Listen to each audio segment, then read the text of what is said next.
Ladies and gentlemen, may I have your attention, please? The wait is over, and the stage is set.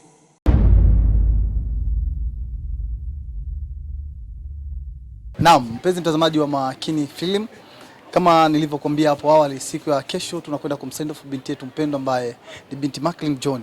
Na hapa nataka nimpigie simu nijue yupo wapi. Tunataka tumsurprise ili tumfanyie interview. Ngoja kwanza nimpigie tusikie yuko wapi.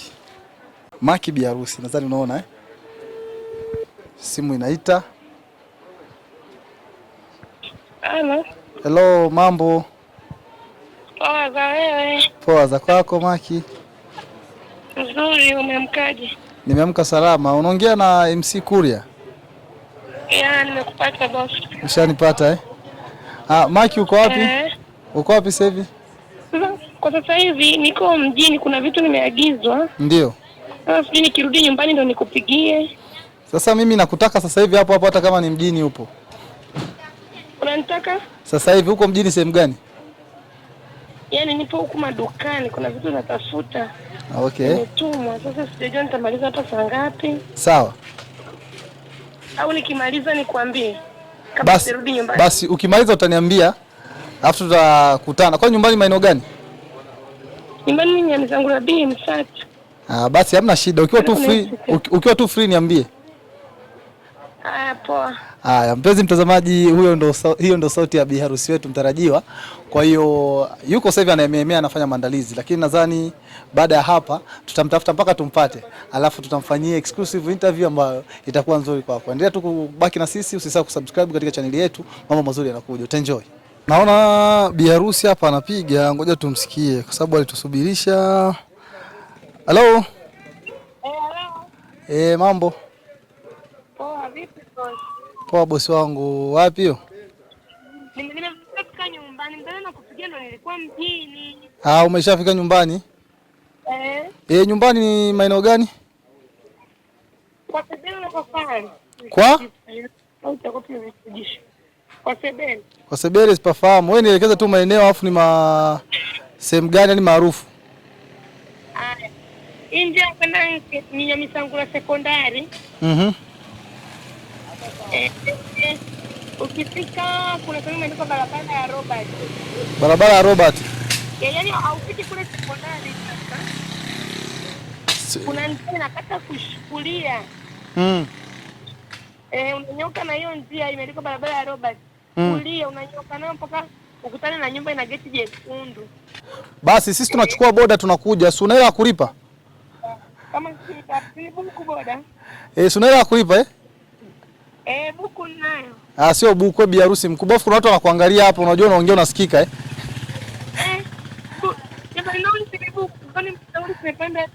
nauli zimepanda 3,000. Wewe 3,000 gani? Nikipanda sana 2,000. 2,000. Mpenzi mtazamaji, 2,000 mwisho, bi harusi hana hela. Mpenzi mtazamaji, nadhani unasikia bi harusi wetu hana hela, ni wa hovyo hovyo, lakini ndio hivyo hivyo. Haya mama, tunakuja. Shikamoo. Kwema? Tunamshukuru Mungu. Tumekuvamia kidogo. Umevamia? Mbona mna silaha? Maki, tupo tambulisho kidogo. Huyu hapa ni baba yangu. Ndio. Mr. John ndio huyu hapa. Huyu hapo nyuma ni kaka yangu, Mr. Jacob. Mr. Jacob. Mzee. Samahani kidogo kwa usumbufu. Tunaona maandalizi yanaenda bambam sana, mambo yanaenda mukide sana. Unaweza tuambia ni nini furaha yako kwa tukio la kesho? Furaha yangu? Ndio. Furaha yangu kwanza mimi namshukuru tu Mwenyezi Mungu. Ndio. Kwa kutuwezesha ametulinda tumeweza kufika mpaka siku hii leo. Ndio. Mambo nadhani hapo kesho tutakuwa tunashuhudia binti yetu anapata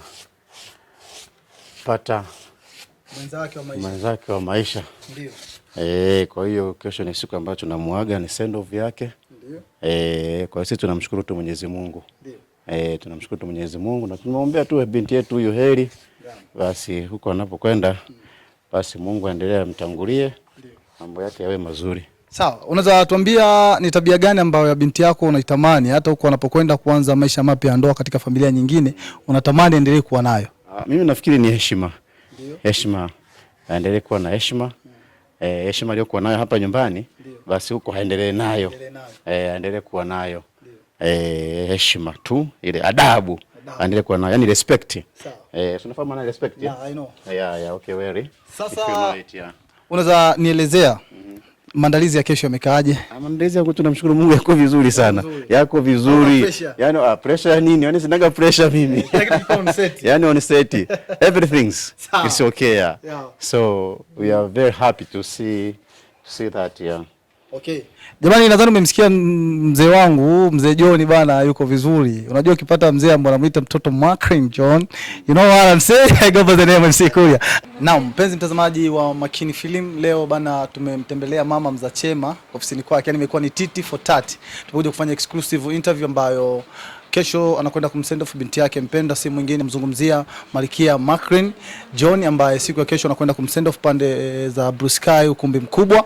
Tumemsurprise, tumekuja ofisini kwake, tumemkuta mama amepoa, nadhani kama mnavyomuona. Mama, heshima yako. Marahaba. Uko sawa? Niko poa kabisa. Habari za majukumu? Namshukuru Mungu. Heka vipi? Ndio hivyo tunapambana. Ndio. Umejipangaje na siku ya kesho? Mimi nimejipanga kawaida tu, kwa sababu mimi siwezi kujipanga, ni Mungu alivyonipangia. Kwa naamini Mungu amenipangia tu vizuri. Sawa, na unajisikiaje kuona binti yako anakwenda kufanya tukio kubwa sana maishani ambapo anakwenda kuingia kwenye jukumu la ndoa? Kwa kila mama huwa tunafurahi. Hakuna mama anapenda mwanae azeekee nyumbani. Wakisha kuwa anatakiwa apate makwao. Kwa sababu hata mimi nilitoka kwetu nikaja kwa baba yake. Kwa hiyo naye anatakiwa atoke kwangu aende kwa mume wake akatengeneze familia yake. Kwa hiyo ni jambo la furaha mbinguni na duniani. Ukimtazama binti yako tangu akiwa mdogo hadi leo, ni jambo gani ambalo linakugusa zaidi katika maisha yako na momenti zote ambazo umezipitia? Mwanangu ni msikivu, ananisikiliza sana. Ananisikiliza, ni mtoto ambaye anapokea mafundisho yangu, mchapa kazi, hodari na mwenye akili nzuri.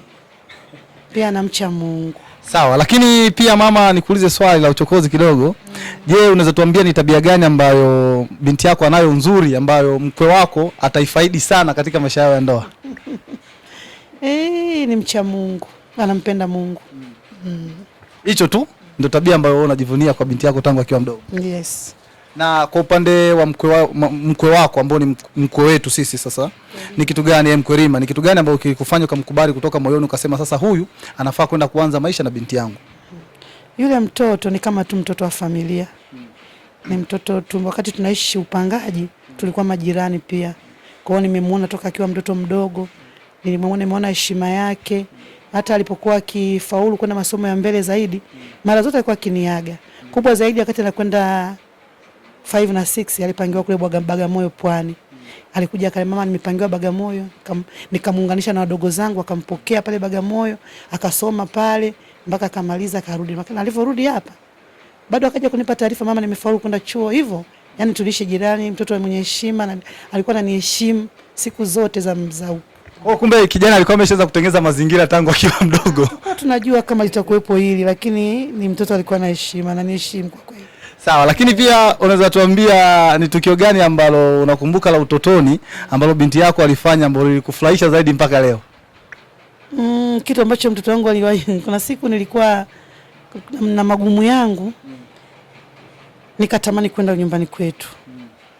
Alafu siku hata na 100 nikalia. Na hivyo lia, mtoto akaniuliza, kalikuwa kana miaka 5 kama sikosei. Akaniuliza, mama mbona unalia? Nikamwambia kuolewa mbali kubaya mwanangu. Akanijibu akiwa na miaka 5, mimi mama sitaki kuolewa mbali, nataka niolewe hapa karibu ili ukipata shida nakuja kukuona. Ndio jibu mpaka leo hicho kitu hakijai kutoka kwenye moyo. Na inapotokea hili naona maneno yake Mungu aliyapokea. Haendi mbali kama mimi nilivyokuja mbali. Kwani mama wewe umetokea wapi?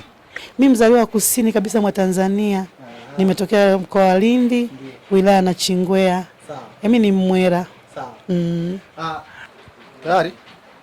Mama, siku ya kesho unakwenda kumwachia binti yako rasmi kabisa kwenda kuanza maisha ya ndoa. Je, ni neno gani ambalo unatamani umweleze binti yako au kumwasa zaidi tofauti na pale utapomwasa ukumbini? Ni kitu gani ambacho najua umemwasa sana?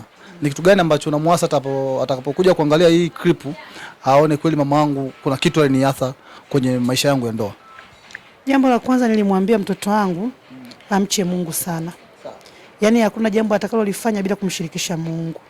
Kwa sababu akimwacha Mungu mateso yake ni makubwa. Hilo la kwanza nilimwambia. La pili nilimwambia akavumilie. Maisha ya ndoa ni kuni uvumilivu. Haolewi na malaika, anaolewa na binadamu. La tatu nilomwambia akaishi kwenye ndoto zake. Na maanisha kwamba masuala ya kiuchumi. Asiende kula kabweteka kwamba mwanaume atamfanyia kila kitu. Aende akaishi ndoto zake. Kama yeye anafikiria kujenga, hakikisha anajenga kwa nguvu zake. Kama anafikiria kuzaa watoto 4 awazae, na kama anafikiria kufanya chochote cha maendeleo akifanye kwa kutumia nguvu zake. Maana nimemfundisha vitu vingi. Yeye kwanza ni msomi lakini bado ni mfanyabiashara. Bana, huyo ndo alikuwa mama Mzachema, mama wa Macklin John ambaye siku ya kesho anakwenda kumsend off rasmi kwenda kuanza maisha ya ndoa. Mama, mimi nikutakie tu maandalizi mema lakini pia furaha njema.